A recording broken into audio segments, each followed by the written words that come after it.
para congregarnos. Y estaremos citando Hebreos capítulo 10, versículo 19 hasta el verso 25.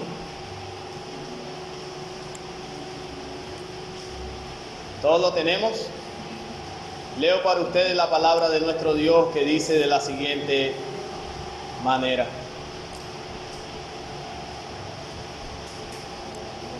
Dice el texto: así que, hermanos, teniendo libertad para entrar en el lugar santísimo por la sangre de Jesucristo, por el camino nuevo y vivo que Él nos abrió a través del velo, esto es, de su carne, y teniendo un gran sacerdote sobre la casa de Dios, acerquémonos con corazón sincero, en plena certidumbre de fe, purificados los corazones de mala conciencia y lavados los cuerpos con agua pura. Mantengamos firme sin fluctuar la profesión de nuestra esperanza, porque fiel es el que prometió. Y considerémonos unos a otros para estimularnos al amor y a las buenas obras, no dejando de congregarnos como algunos tienen por costumbre, sino exhortándonos, y tanto más cuanto veis que aquel día se acerca. Bendito Dios, nos acercamos nuevamente ante ti, y lo hacemos, Señor, no por nuestros méritos, no por nuestras virtudes, sino por aquel que hizo posible que nosotros hoy pudiéramos tener línea directa contigo, nuestro Salvador Jesucristo. Gracias damos a ti, Señor, porque hoy tenemos la convicción de que tú nos escuchas y estás atento a nuestra oración. Padre, y queremos rogarte en esta mañana que tú de nosotros puedas tener misericordia y puedas mostrar tu amor una vez más, extendiendo tu gracia sobre la predicación, Padre. Que podamos, Señor, predicar fielmente tu palabra, y para eso, Señor, te pido que me puedas utilizar como un instrumento en tus manos. Que por favor, mi Dios, tú puedas traer persuasión y arrepentimiento sobre los corazones aquí presentes, y que luego de esta predicación, Señor, podamos evaluarnos a la luz de tu palabra, y que ella, Señor, pueda producir cambios significativos en nuestra vida práctica y devocional. En Cristo te lo suplicamos, Dios, necesitamos tu ayuda. El predicador necesita tu ayuda, Señor, y tu pueblo también. Así que por favor, asístenos. En Cristo, amén. El valor de volver a congregar. Seguramente después de 6 meses sin poder realizar algunas actividades que podían ser consideradas como cotidianas, como comunes y corrientes, hoy al practicarlas nos debemos desbordar de felicidad el hecho de poder retomarla, ¿verdad?, de manera paulatina. Vemos cómo se ha dado apertura a muchos sectores que significaban entretención para muchas familias, pero también observamos que se han abierto un sector religioso, el cual permite que nuestra vida devocional y espiritual pueda verse afectada para bien. Así que nuestro corazón, después de 6 meses sin hacer estas actividades que no eran muy tenidas en cuenta, debe estar feliz, debe estar contento. Parece que hoy tenemos algo que nunca hubiéramos poseído y que resulta emocionante. Yo no sé si a usted le pasó entre la semana, en medio de los anuncios, cuando se decía que íbamos a volver, que su corazón tal vez se llenaba de una expectativa por lo que podría ser nuestro reencuentro, por lo que podía ser nuestra visita a la casa de Dios. Estas son emociones que están en el ser humano, porque el ser humano también tiene emociones. El ser humano es un ser emocional. Y como es un ser emocional, se despiertan en nosotros algunas sensaciones que parecen favorecernos y alegrarnos nuestro día. Pues bien, mis hermanos, esta emoción de poder estar juntos aquí, de poder levantar nuestras voces juntos y poder levantar nuestras manos para adorar a Dios, es una buena emoción. Es una emoción saludable para la iglesia. Pero hay algo que debemos también tener cuidado en medio de esta emoción. Y es que así como hemos dicho que el ser humano es un ser emocional, el ser humano es un ser cambiante. Es decir, que su emoción se puede trasladar de estar muy arriba un día, pero al día siguiente estar demasiado abajo. Así que aprovechando que estamos emocionados por volver a congregarnos, bueno sería para nosotros garantizarnos que esta emoción pueda permanecer. Esto sería bueno, maravilloso para la iglesia y para todos ustedes. Podría ser demasiado bueno que nos garantizáramos que esta emoción del día de hoy pudiera acompañarnos, pudiera permanecer. Este entusiasmo y esta expectativa pudiera estar con nosotros por el resto del tiempo. Es por eso, mis hermanos, que he traído a consideración esta exhortación en la carta a los Hebreos con el fin de alentarnos en esta nueva temporada, si así lo podemos llamar, a valorar el hecho de que aún nosotros nos podamos congregar. Mis hermanos, desde el día de Pentecostés, cuando el Espíritu Santo dio forma a la iglesia hasta el día de hoy, los creyentes alrededor del mundo se han estado reuniendo cada primer día de la semana, es decir, el domingo, para celebrar el día del Señor. Y lo que nosotros estamos haciendo en esta mañana es uniéndonos a ese coro universal que a esta hora de la mañana está cantando y celebrando, dando gloria a Dios. Nosotros estamos unidos a una iglesia universal que se encuentra alrededor del mundo entero, que está adorando al Señor. Sin embargo, y lamentablemente, es posible que algunos cristianos se congreguen con el pueblo de Dios sin tener una conciencia clara de lo que han venido a hacer en este día. Es posible que muchas personas estén dentro de nosotros, estén acompañándonos a este culto de reapertura sin tener una conciencia clara de lo que han venido a hacer. Estas personas no saben muy bien por qué están en este lugar. Y como no lo saben, poco les importa lo que aquí suceda. Estas personas puede que no valoren y no aprecien el estar aquí junto a sus hermanos adorando a Dios casi después de 6 meses. No tengan muy en cuenta el hecho de que corporativamente nos hemos reunido para dar gloria al nombre de nuestro Señor después de 6 meses o antes de 6 meses sin poderlo hacer. Hermanos, la falta de intencionalidad de estas personas a lo mejor no les permite ser realmente bendecidos con el pueblo de Dios cada domingo que se reúne. Y por el contrario, el culto a Dios y el tiempo de adoración pública a Dios se ha convertido para estos hermanos en una carga, en una dificultad, en una pesadilla el hecho de tener que tomar el despertador y ponerlo a las 6 de la mañana porque tengo que estar temprano en la iglesia. Esto puede que para muchos hermanos sea algo verdaderamente caótico, sea algo verdaderamente que les carga, algo que no les sienta muy bien.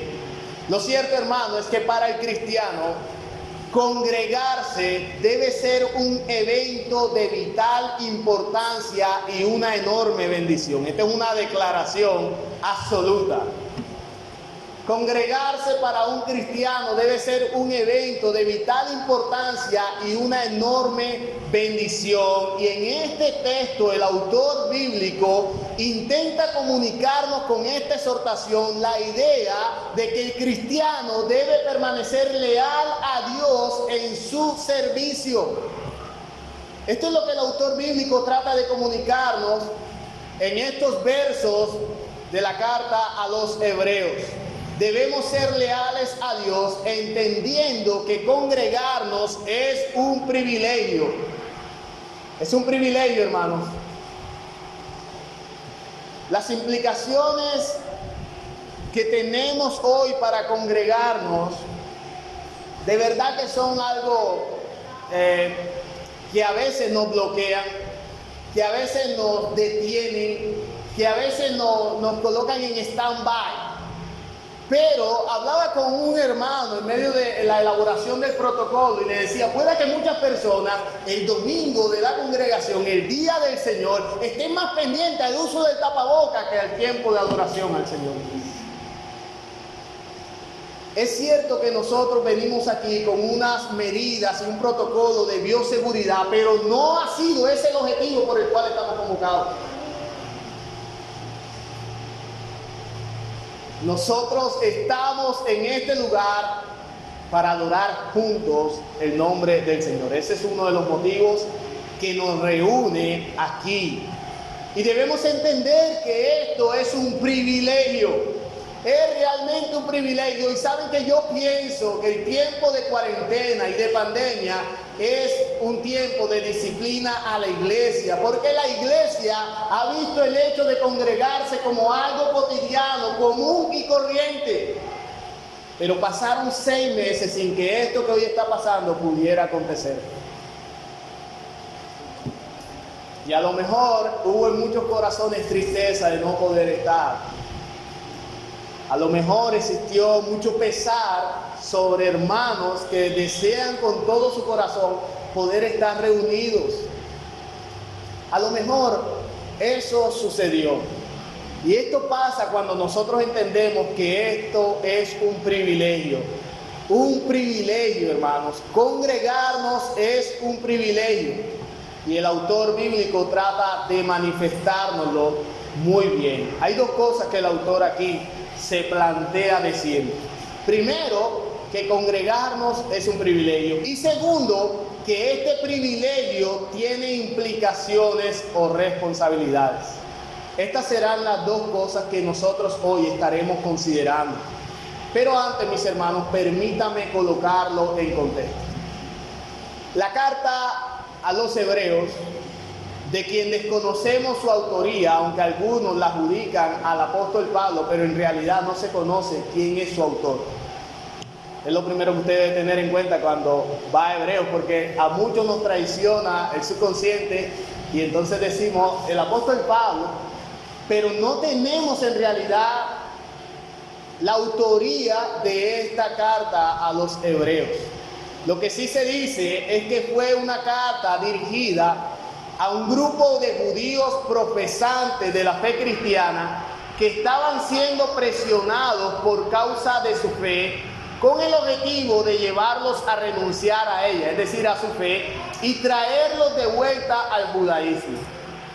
Fue escrita con el fin de alentar a judíos profesantes de la fe cristiana para que no se detuvieran o no renunciaran a esa fe y fueran de vuelta al judaísmo. Es por eso que el tema predominante en la carta a los hebreos es la supremacía de Cristo. Cristo es superior a la ley. Cristo es superior a los sacerdotes. Cristo es superior a los profetas. Cristo es superior a todos. Es la superioridad, la supremacía de Cristo. Pero otro de los temas que tiene esta carta es la perseverancia del creyente en medio de las dificultades y persecuciones. Usted puede revisar lo que dice Hebreos capítulo 10, verso 23 y encontrará que se trata de esto, estimula esto. Mis hermanos, nuestro Dios no nos ha prometido una vida sin problemas. Él no ha prometido esto. Y por eso el escritor sagrado en la carta a los hebreos lo menciona. Lo que Él ha prometido es otorgarnos los recursos necesarios para superar los problemas, y uno de esos recursos que Dios nos entregó para que nosotros superemos los problemas no es el pan diario, es la iglesia. Uno de los recursos que Dios nos entregó para que nosotros, sus hijos, superáramos los problemas es la iglesia. Así que el autor de Hebreos pone esta nota para alentarnos a permanecer en la reunión de los santos comprendiendo que esto es posible por un sacrificio ya efectuado, que se trata de un privilegio, y esto será lo primero que nosotros vamos a pasar a considerar, un privilegio concedido. Ese será el primer punto que estaremos nosotros considerando. Y quiero que revise conmigo lo que dice Hebreos capítulo 10, verso 19 hasta el verso 21. Dice el texto: así que, hermanos, teniendo libertad para entrar en el lugar santísimo por la sangre de Jesucristo, por el camino nuevo y vivo que Él nos abrió a través del velo, esto es de su carne, y teniendo un gran sacerdote sobre la casa de Dios. Cuando hablamos de privilegio concedido, hablamos de una gracia otorgada por Dios. Nos referimos a algo que ya Él nos entregó. Fíjense que hay una palabra que nos da muy claramente esa idea. Y es que el autor bíblico en el verso 19, pero también en el verso 21 nos dice y teniendo. Y teniendo. Esto se refiere que ya lo poseemos. Es un verbo que está en pasado, es decir, que ya fue efectuado. Ahora fíjense que en los 3 versos leídos se nos mencionan 2 privilegios. 2 privilegios. ¿Cuáles son esos privilegios que el creyente ahora tiene? Se nos habla en el primer versículo, es decir, en el verso 19, de una libre entrada a la presencia de Dios. Una libre entrada a la presencia de Dios. Pero también se nos dice en el versículo 21 que tenemos un mediador que es superior a todos sobre la casa de Dios. Un mediador superior. Entonces tenemos el privilegio concedido, que se trata de una libre entrada a la presencia de Dios, pero también de un mediador superior. Estos privilegios, hermanos, que yo les estoy comunicando, tal vez usted no encuentre mucha relevancia en lo que estamos diciendo, pero sí lo encontramos cuando revisamos y damos una mirada al pasado, al contexto histórico, cuando contrastamos lo que aquí se está mencionando con el pasado. El privilegio concedido es lo opuesto al estado de las cosas que se vivía bajo la ley. El privilegio que aquí el autor bíblico nos está mencionando es lo opuesto a lo que el pueblo judío acostumbraba por medio de la ley. Bajo la ley, el privilegio que disfrutaban los creyentes era limitado. Era un privilegio limitado. Ellos no podían entrar a la presencia misma de Dios. Recordemos que en el antiguo pacto había un santuario, ustedes lo recuerdan, que en el principio, cuando el pueblo de Israel fue liberado de Egipto, no era más que una tienda de campaña en la cual se transicionaba de estación y estación. Pero luego, cuando el pueblo de Israel llegó a la tierra prometida, se fijó como una estructura, la cual fue llamada el templo. Este templo poseía 3 divisiones internas. Una de esas divisiones se llamaban los atrios del templo. La segunda división o el segundo nivel interno que tenía este templo era el lugar santo. Y la tercera y última división interna que tenía este templo era el lugar santísimo. Los atrios, el lugar santo y el lugar santísimo. Bien, este lugar que hablamos nosotros aquí del lugar santo o el lugar santísimo no podía ser visitado con libertad. No es que cualquier persona podía el domingo asistir y introducirse allí y no pasaba nada. No era así, no había libertad. El pueblo de Dios en el antiguo pacto no podía acercarse con libertad a la presencia de Dios. Ellos debían tener un mediador, una persona que interviniera y hablara a Dios de parte del pueblo. Esta persona se conoce como el sacerdote.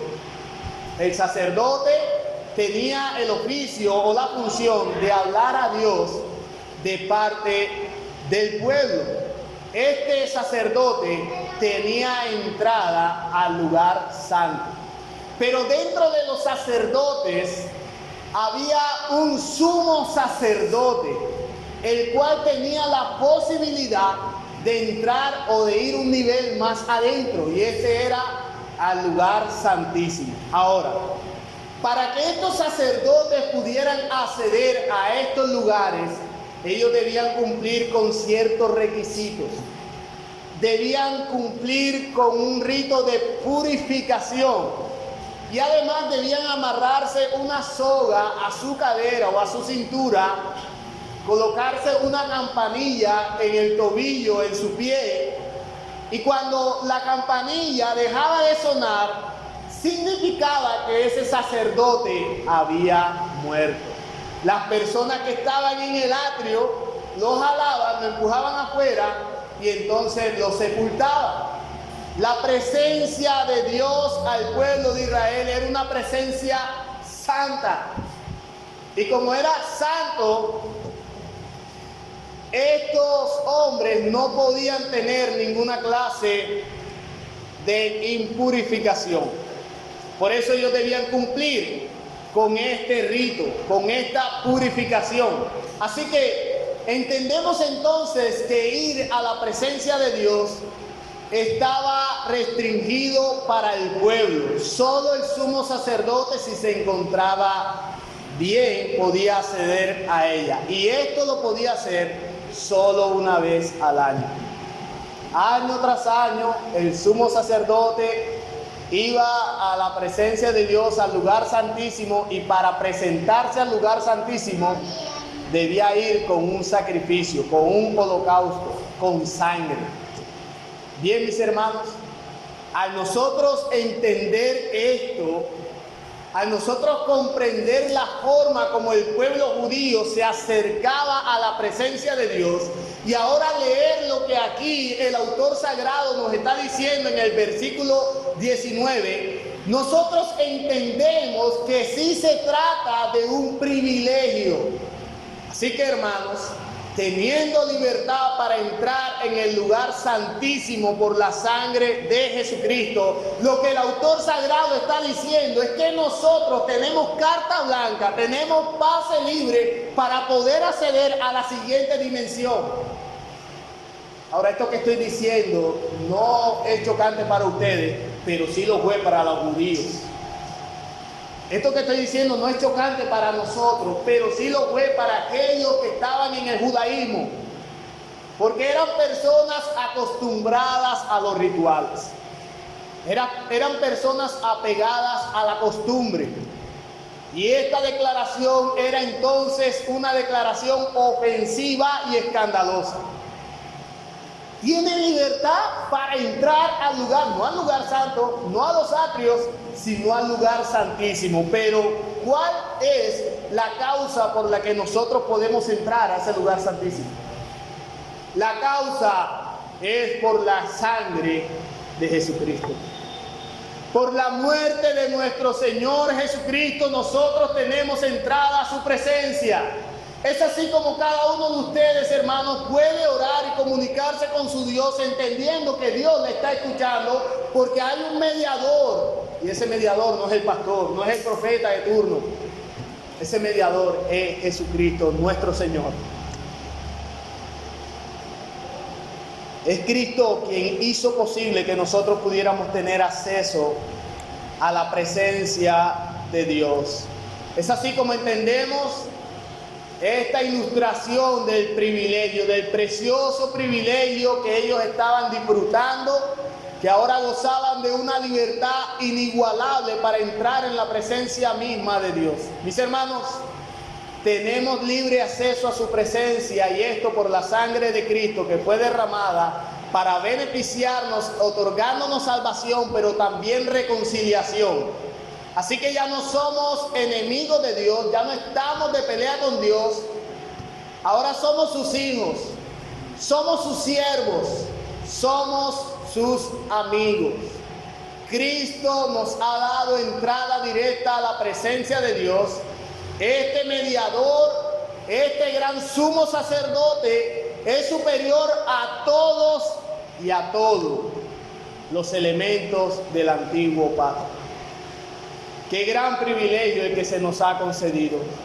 Sin embargo, muchas veces es un privilegio menospreciado. Esto lo decimos partiendo de nuestra profesión práctica. Es lo que a continuación el autor bíblico nos va a presentar. Las implicaciones o responsabilidades del privilegio. Versículo 22 hasta el verso 25. Las implicaciones y responsabilidades del privilegio. Verso 22 hasta el verso 25.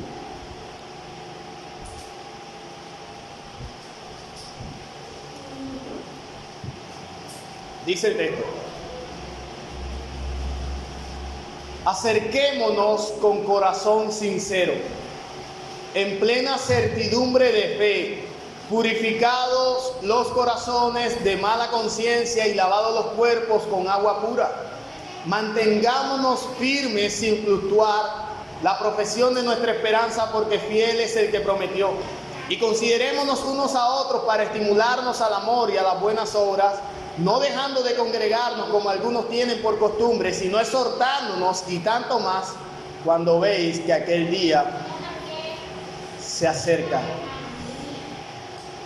Hermanos, un gran privilegio exige una gran responsabilidad. Esto lo escuchamos de parte del tío Ben a Peter Parker en Spider-Man. Es la única película que yo me he visto, creo.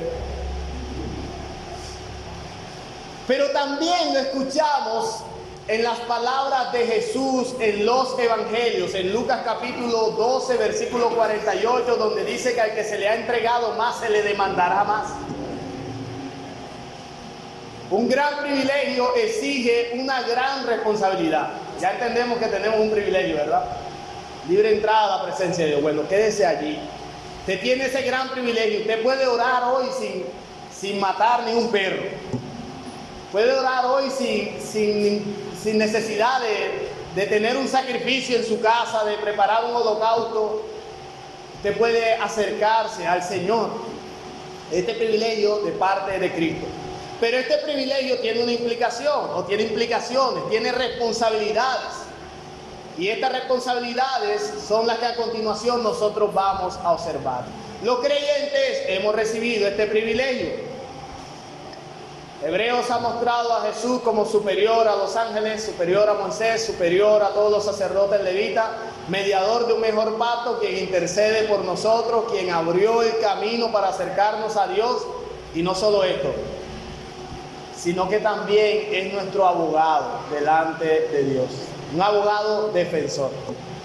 Cada vez que nosotros nos acercamos a Dios, cuando tenemos esa culpa que no nos permite orar, entienda que quien está al lado del Padre intercediendo por usted es un abogado, es el mejor abogado.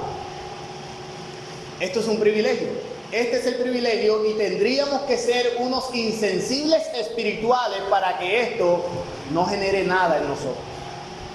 En vista de todos los privilegios que tenemos en Cristo, se espera que los privilegiados respondamos de una manera práctica, como veremos a continuación. El texto bíblico nos habla de dos compromisos que deben asumir los privilegiados. Dos compromisos. Un compromiso personal y un compromiso colectivo. Un compromiso personal y un compromiso colectivo. Estas son las implicaciones de ese privilegio. Bien, pasemos a considerar entonces el compromiso personal. Versículo 22 y verso 23. Dice el texto: acerquémonos con corazón sincero, en plena certidumbre de fe, purificados los corazones de mala conciencia y lavados los cuerpos con agua pura. Mantengamos firme, sin fluctuar, la profesión de nuestra esperanza, porque fiel es el que prometió. ¿De qué está hablando el autor bíblico? Bueno, el autor bíblico está hablando de un compromiso personal que debe asumir aquella persona que ha sido beneficiada con este privilegio. Tenemos libertad para entrar en el lugar santísimo. Esto es lo que ya se ha dicho al hablarnos del privilegio concedido, pero hermano, ten en cuenta que el autor bíblico está dando una declaración a judíos que crecieron sin tener esa libertad, y por esto esta declaración es chocante para ellos. Esta verdad no era tan simple para judíos que habían aprendido de rituales y de las formas como ellos debían acercarse a la presencia de Dios. Sin embargo, el escritor sagrado nos dice que una de las implicaciones de este beneficio originado por Cristo es que gozamos de libertad para ahora nosotros acercarnos a su presencia sin temor. Acercarnos a su presencia sin temor. Ya no nos arrodillamos en nuestra casa orando a Dios, cerrando la puerta, amarrándonos una pita a nuestra cintura mientras estamos allí postrados. No es así como usted ora. Mire lo que dice Hebreos capítulo 4, versículo 16. Hebreos 4, 16. Mire cómo nosotros debemos asumir este privilegio. Dice: acerquémonos pues confiadamente al trono de la gracia para alcanzar misericordia y hallar gracia para el oportuno socorro. Acerquémonos. ¿Cómo nos tenemos que acercar? Confiadamente. Confiadamente al trono de la gracia. ¿Y para qué nos vamos a acercar al trono de la gracia? Para alcanzar misericordia de parte de Dios y oportuno socorro. Es decir, que cuando yo tengo un problema, yo debo acercarme a Dios confiadamente, entendiendo que Él ha de resolverlo. Él puede resolverlo. El escritor bíblico se está encargando de fijar esta idea en nuestras mentes. Acerquémonos confiadamente, con confianza. No lo hagas con temor, porque quien tenía que pagar éramos nosotros, pero Cristo asumió ese lugar y toda la ira de Dios fue depositada sobre la persona de Cristo. Así que ya no hay más ira para ti, para aquellos que están en Cristo. No hay ira para ti. En vista de todo lo que tenemos en Cristo, un camino seguro y un abogado confiable, entonces acerquémonos. Pero ¿cómo nos vamos a acercar? Ya dijimos confiadamente, pero el autor bíblico en el versículo 22 detalla con exactitud cómo es que el creyente se debe acercar. Y lo primero que dice es que nos debemos acercar con un corazón sincero. Con un corazón sincero. ¿Cómo es eso que con un corazón sincero? No sé si usted, cuando se le está declarando de que nos acerquemos a Dios con un corazón sincero, piensa que lo que menos debemos hacer, siendo sinceros, es acercarnos a Dios.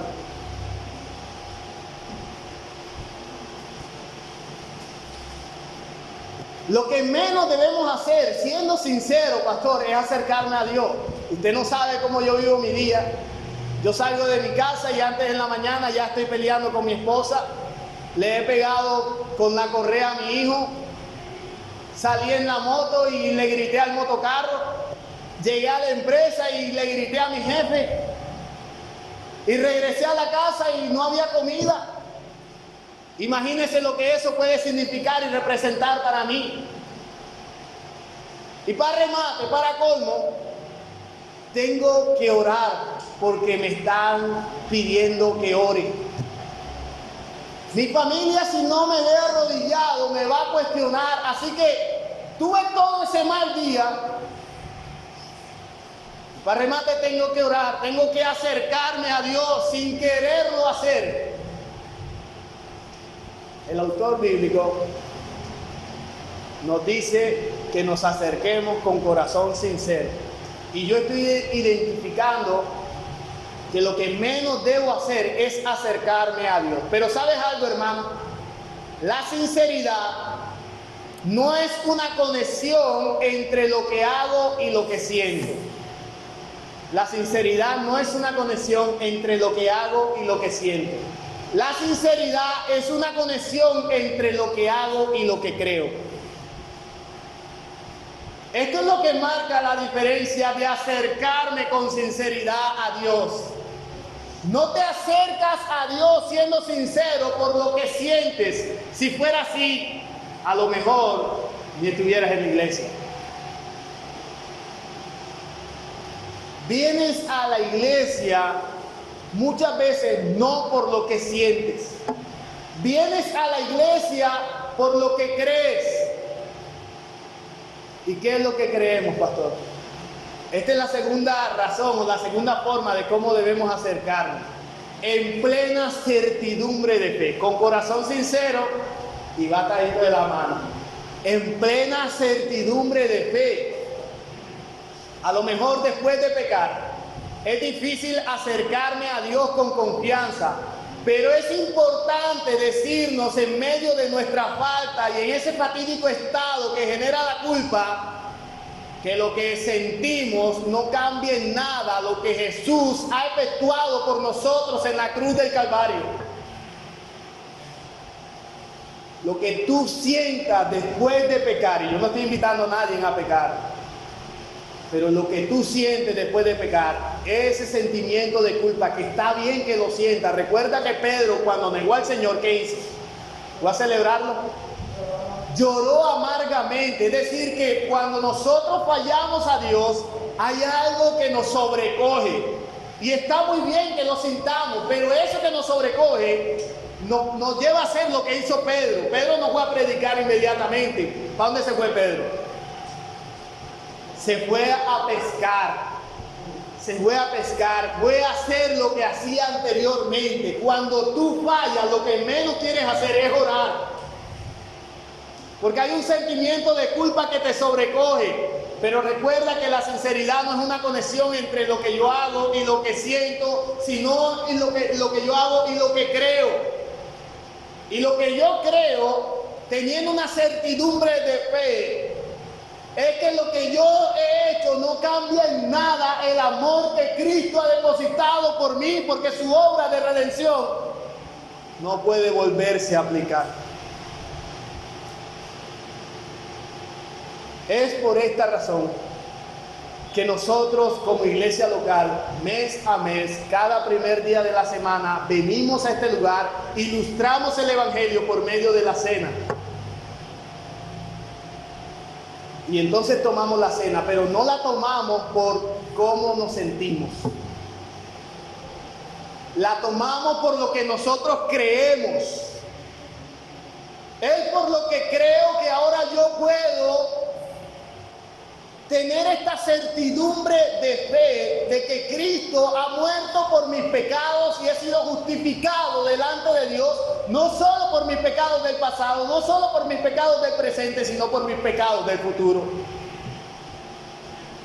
La cena del Señor ilustra perfectamente lo dicho. No la tomas por lo que sientes, sino por lo que crees y eres consciente. Pero esto parece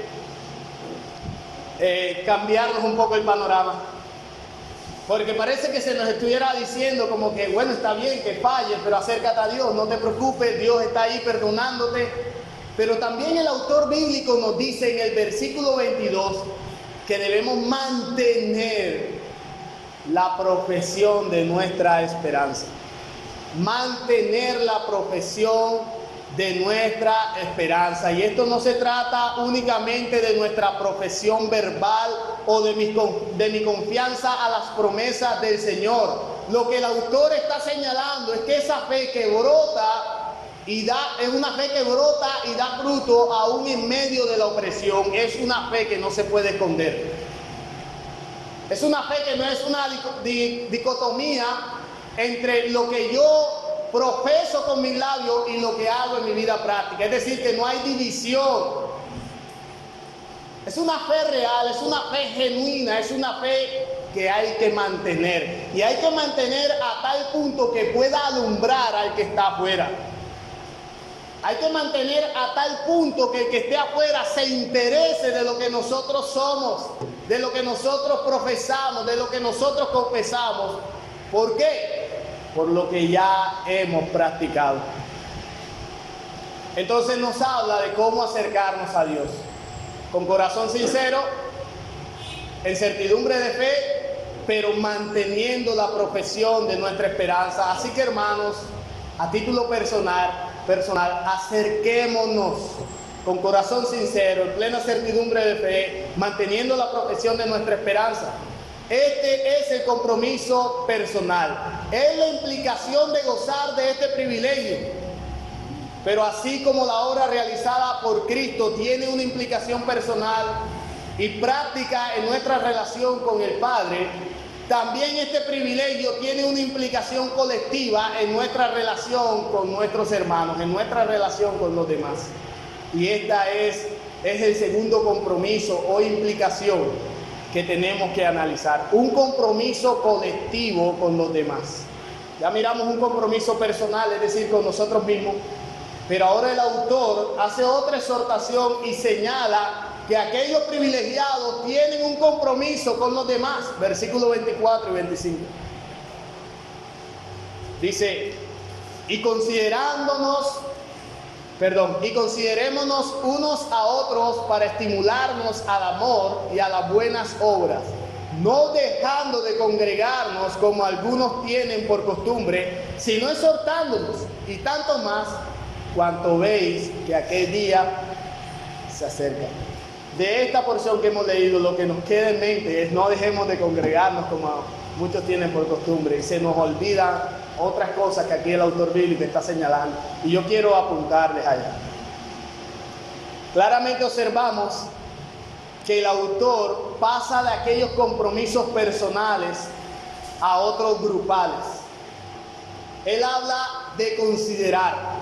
Esto es lo primero que salta a nuestra mente. La palabra considerar se trata o significa poner en mi mente algo, observar con cuidado algo. Es un llamado a prestar atención. Pero ¿a quiénes debemos prestar atención? ¿A quiénes debemos mirar? ¿Sobre quién debemos enfocarnos? El autor bíblico señala que el objeto a considerar son nuestros hermanos, es la iglesia de Cristo. Mire lo que dice allí, versículo 24, y considerémonos, ¿quiénes? Unos a otros. Decir que el objeto de esta consideración, de este enfoque, son nuestros hermanos, los que vienen con nosotros a la iglesia, a la casa de Dios, domingo tras domingo. ¿Y para qué es que nosotros debemos poner nuestros ojos sobre nuestros hermanos? ¿Para qué es que debemos estar pendientes de nuestros hermanos? Debemos mirarnos los unos a los otros, no para revisar nuestro vestido dominical. Debemos mirarnos los unos a los otros, no para observar los cambios físicos post cuarentena. Mira qué delgada vino la hermana. Debemos mirarnos los unos a los otros con el propósito de estimularnos al amor y a las buenas obras. Considerémonos para estimularnos al amor y a las buenas obras. El autor está pidiendo que quitemos la mirada de nosotros y nos centremos, cuando vengamos a la adoración pública, en los demás. Hay mucha gente que viene a la iglesia y siente que el culto estuvo aburrido. El pastor se fajó a predicar en un contexto histórico y yo no entendí los puntos que él relacionó muy bien. Y se van para la casa pensando que el culto no estuvo bien. Y no estuvo bien porque ellos a nivel personal o a título personal no entendieron parte del sermón. Es decir, que ellos vinieron a la iglesia concentrados y enfocados en sí mismos. Pero el autor bíblico nos está diciendo que cuando nosotros nos reunimos, la mirada hacia mí debe desaparecer. y ahora yo tengo que colocar la mirada en mi hermano. Bueno, pastor, usted está diciendo que yo debo preocuparme porque el hermano entienda. Tal vez sí, pero no es lo que el autor bíblico está mencionando aquí, y ya lo vamos a averiguar. Esto que vamos a decir es verdaderamente revolucionario. Es algo verdaderamente chocante a nuestra condición. Es algo que cambia el enfoque de cómo nos estamos nosotros congregando. Es algo que cambia la perspectiva de lo que venimos a hacer a la iglesia. Porque el autor bíblico dice que nosotros debemos venir a la iglesia para estimularnos unos a otros. Estimularnos se trata de incentivarnos, provocarnos. ¿A qué nos vamos a provocar? Al amor y a las buenas obras. Y es en la reunión pública de los santos que tú puedes ser provocado, contagiado a adorar a Dios. Hermano, siendo honesto contigo mismo, no me lo tienes que decir a mí ni al hermano que está a tu lado. ¿Cuántas veces cuando me veías predicando en el televisor y yo estaba orando por ti, tú cerrabas los ojos, acompañándome en la oración? ¿Cuántas veces mientras estábamos predicando, o estábamos orando, o estábamos cantando, tú estabas haciendo el desayuno? ¿Cuántas veces mientras estábamos haciendo una devoción al Señor, tú quitaste la cámara para que no se dieran cuenta que tú estabas desinteresado haciendo otra cosa?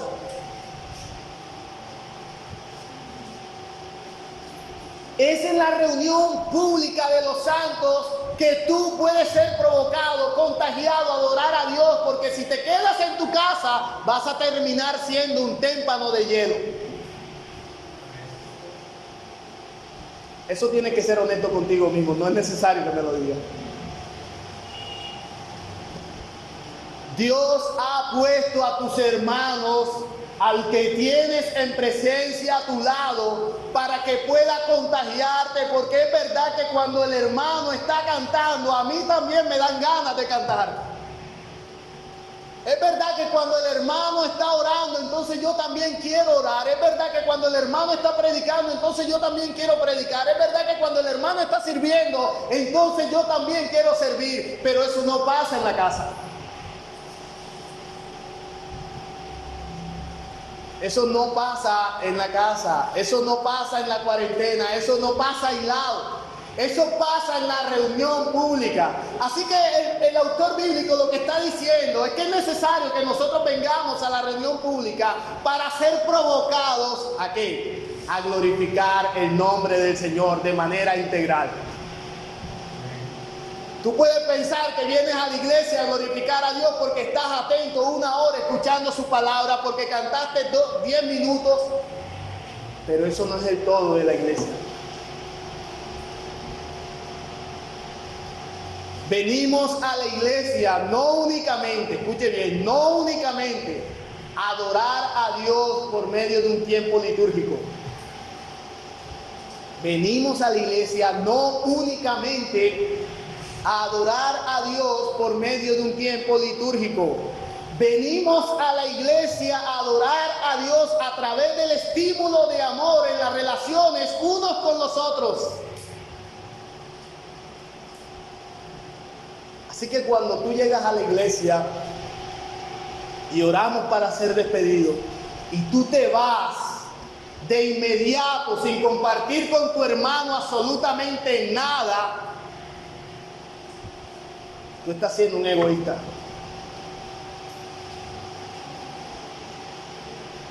Yo les dije que esto iba a ser revolucionario,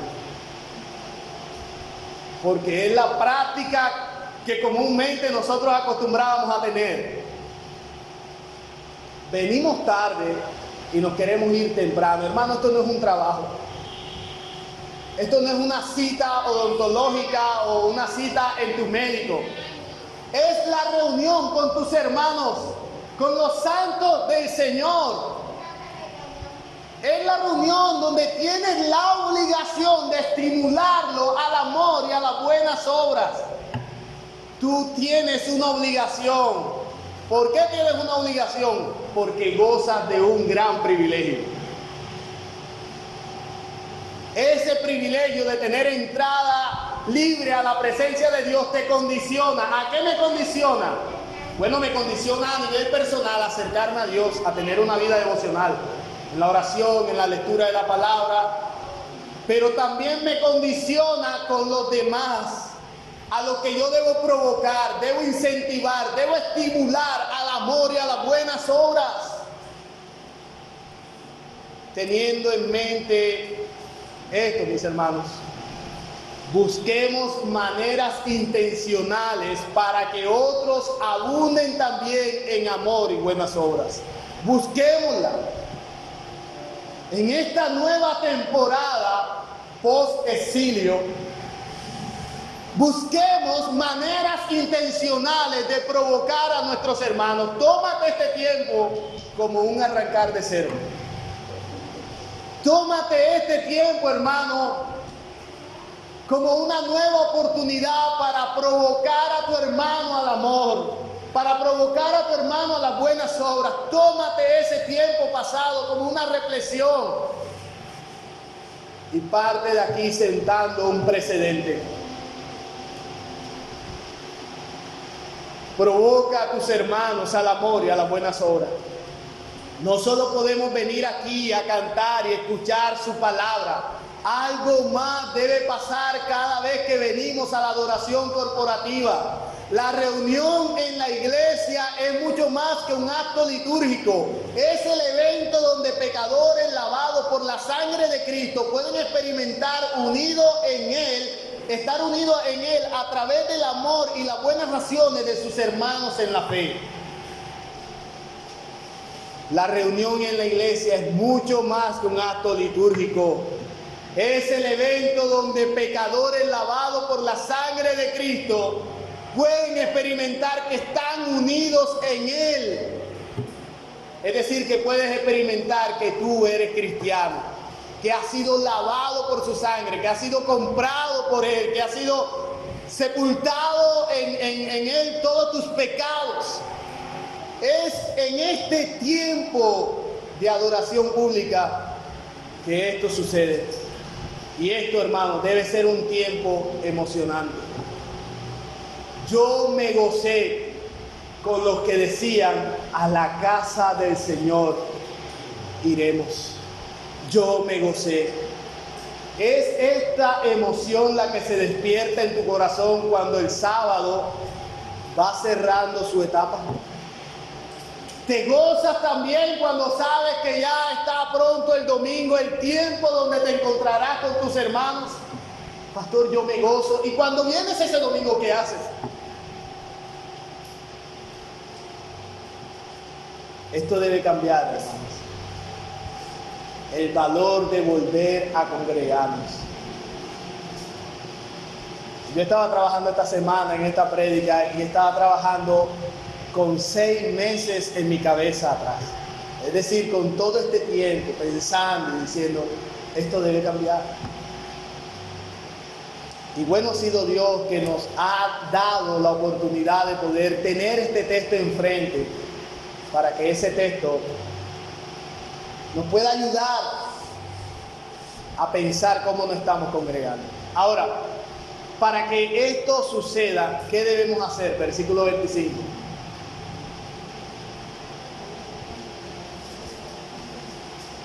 ¿Qué debemos hacer para que esto suceda? No dejar de congregarnos. Para que todo lo anterior suceda, lo que debes hacer es no dejar de congregarte. No dejar de congregarte. He aquí una poderosa razón para interrumpir la comodidad ofrecida por la cuarentena. He aquí una poderosa razón para interrumpir esa comodidad que nos permitía dormir ese domingo un poco más tarde, hasta un poco más tarde, desayunar en la casa, ver el culto desde la cama a veces sin bañarnos y sin cambiarnos mucho, solo con una camisita y una pantaloneta debajo. Todo esto lo tuvimos que interrumpir porque necesitamos estimularnos los unos a los otros y la plataforma de Zoom no nos lo permite.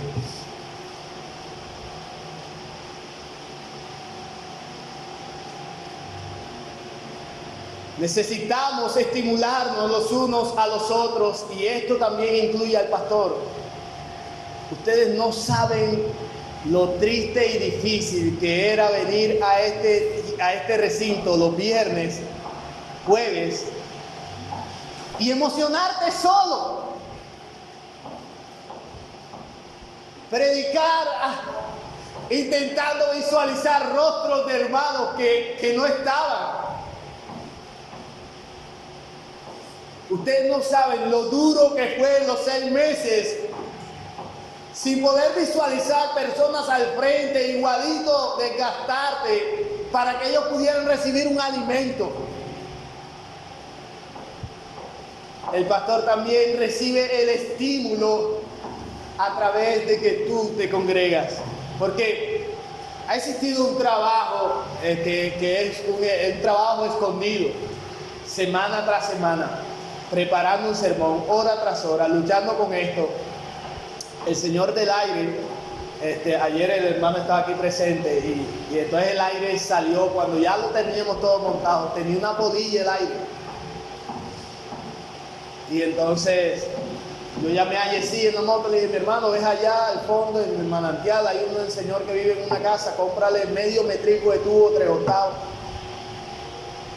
Y vino, y cuando vino el señor ya eran las 7 de la noche y yo le dije: bueno, yo te voy a decir una cosa, yo ese aire lo necesito para las 6 de la mañana.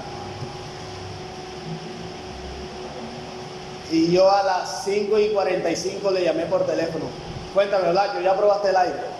Ya estoy en eso. Hay un trabajo de fondo, hermano.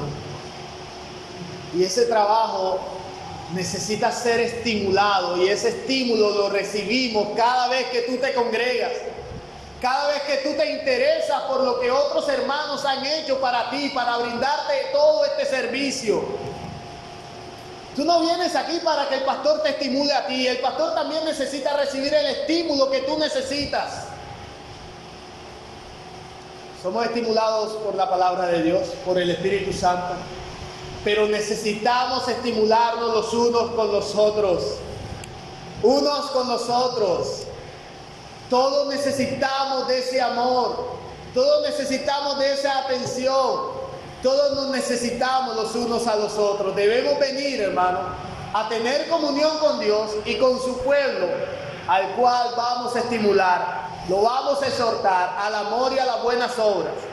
No venimos solo a escuchar un sermón, venimos a esto, mis hermanos, venimos a estimularnos. Tú necesitas a tus hermanos y tus hermanos te necesitan a ti también. Estos hermanos por alguna razón habían dejado de congregarse. Y nos dice aquí que era una costumbre, una mala costumbre. Las malas costumbres han estado desde la época de los dinosaurios.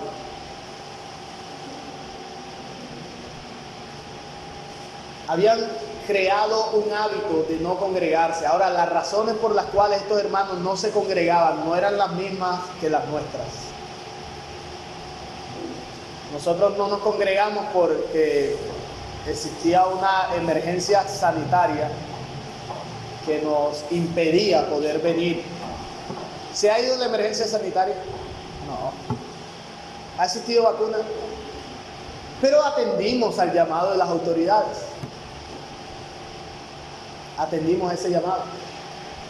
Ahora, cuando nosotros vemos que este pueblo judío se había dejado de congregar por costumbre, debemos pensar que ellos estaban siendo objetos de opresión por parte del judaísmo, de judíos que querían llevarlos de vuelta cautivos a los ritos, a la ley, y por eso no estaban en las sinagogas, en los lugares públicos donde pudieran ser visualizados con facilidad. pero no pasa lo mismo con nosotros. Mis hermanos, la convocatoria al pueblo la hace el mismo Señor. Y cuando su pueblo se reúne, Cristo es el anfitrión. Él está aquí. Mientras nosotros cantamos, Él estaba aquí. Mientras nosotros predicamos la palabra, Él estaba aquí. Mientras nosotros dialogamos y fraternizamos, Él está aquí. Donde hay 2 o 3 reunidos en mi nombre, allí yo estaré. Y no es que aquí hay más de 2 o 3 reunidos en mi nombre, es decir, que hay acuerdo, donde hay un objetivo, donde hay un propósito. Nuestro propósito ha sido el adorar a Dios y Dios está aquí. Nosotros colocamos una cita a las 9:30 para reunirnos y el Señor estaba aquí, esperando por nosotros para adorar su santo nombre. Así que, mis hermanos, ausentarse regularmente de las reuniones de la iglesia sin una causa que lo justifique, o venir por una costumbre religiosa, o incluso tener la costumbre de llegar tarde a los servicios de adoración, es un tema mucho más serio del que podemos pensar.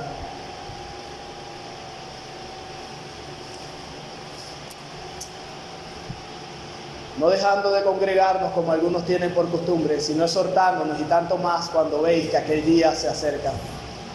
Cada día nos acercamos más al día del Señor, el día en que Cristo venga y regrese por nosotros. Y este evento era usado para estimular a los hermanos al amor y a las buenas obras. No necesitamos algo adicional. Pensar en nuestra esperanza futura nos debe motivar a no abandonar nuestra comisión. Entendemos que hoy gozamos de un gran privilegio, pero que este privilegio tiene implicaciones. Este es un compromiso serio y elevado. Es un compromiso que demanda una responsabilidad. Así que, hermanos, a la luz de lo que nosotros hemos dicho, yo tengo una invitación por hacerte. Y esta invitación es a que te puedas arrepentir. Es una invitación a que puedas decirle al Señor: perdóname, porque en realidad no he valorado el hecho de poder congregarme. Es una invitación a que puedas sentirte un poco mal por todo el tiempo en el que has venido a la iglesia con un propósito y un fin egoísta. Y no has venido a la iglesia a lo que el Señor nos ha llamado a venir. Adorar su nombre, por supuesto que sí, pero a través del estímulo al amor y a las buenas obras con nuestros hermanos.